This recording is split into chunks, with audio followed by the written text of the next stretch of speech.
Hi guys, balik na naman tayo. Ako nga pala si Baytata. Ngayon, magtitinda ulit tayo ng Chicken Joy. Sobrang nagpapasalamat ako sa Panginoon dahil hindi niya pinapabayaan ang negosyo namin at sa lahat ng nagtitiwala sa amin, lalo na sa mga suki namin.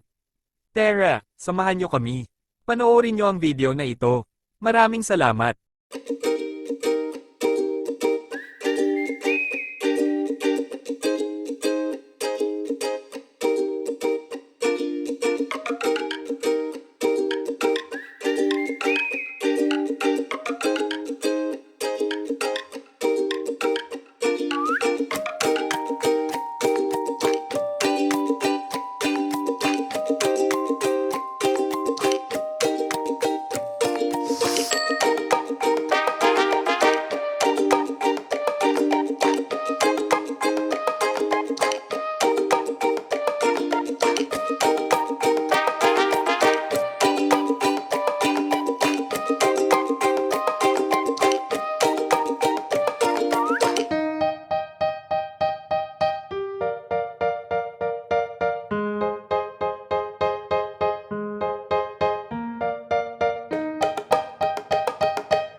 Guys, naubusan kami ng display na Chicken Joy kaya nagpasya silang hintayin na lang yung niluto kong fried chicken.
Para sa mga gustong tumikim at mag-order ng pritong manok ko, nasa screen lang ang number ko.